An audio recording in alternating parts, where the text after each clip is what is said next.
One of the other stories we're focused on is Canada's economic growth. Now, for August, Canada's economic growth slowed to a 0.1% growth.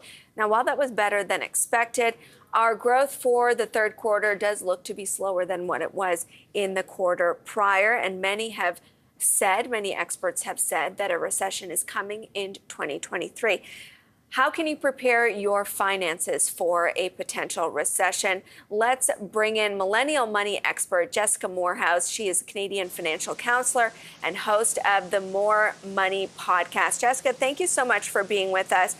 Because it's easy to say a recession is coming, look at budgets and things like that. But what I love about your approach is it's super practical. You've got 3 ways that you can definitively, reduce how much you're spending and turn, platitudes basically into action. So if we could just jump right in and get into it, one of the first 3 ways, and I haven't heard this, but almost a spending detox for the month. Yeah. Talk to me about what that means. How do you implement that?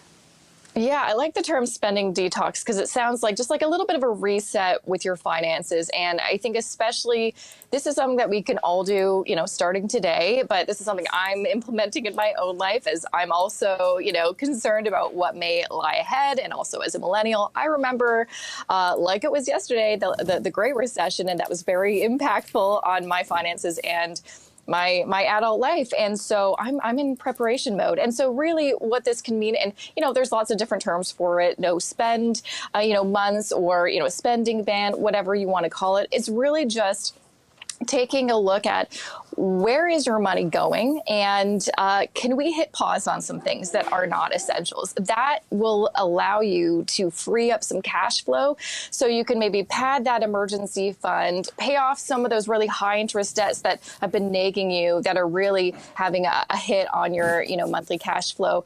What are some things that we can kind of just restrain and again temporarily so we can kind of get back on track or just feel a little bit more secure moving forward. And I kind of say this as we're entering November, we've got 2 months left in the year. This is kind of a great challenge. It's like, can you restrict yourself at least for November or even going into the holidays? Very difficult time. We spend a lot of money. What can we do to make sure we're not hit with a headache or a big bill in January? Okay, so the second one, and a lot of people recommend reducing exposure to social media for mental health reasons. You talk about doing it for financial health. And it's so funny that you do that because right into the show, and it's right on my phone through Facebook, I am looking at a dress right now that is I've added to my cart, and it just came through Facebook. And you're right, more and more shopping opportunities are popping up on Facebook and Instagram. Oh, absolutely. I was just scrolling on Twitter and a friend of mine tweeted, does anyone else feel like they're not good enough by looking on some, people's social medias? And she was talking about how she just redid her kitchen. And she's like, it's not as beautiful as all these other, professional home decorated houses or influencers that literally it's her full-time job to make their house look beautiful. And what she said is like, so I'm going to unfollow all these people. And it's like, absolutely. We get so stuck in this kind of ritual every day of looking on whoever we're following. And it really does have an impact on how we see ourselves and how we use our money. And so even, there's of course like the fashion influencers that maybe make you want to buy some clothes. There's the home decoration and designers out there that make you want to buy a bunch of stuff for your house. There's even financial influencers that may make you feel like I follow a few that I love, but they talk a lot about deals and discounts and coupons. And honestly, the more I think and look at their content, the more I want to go shopping for these deals, even though I don't need any of the things that they're talking about. So it's really getting clear on who am I following? How do I feel? Like take a beat and say, how do I feel?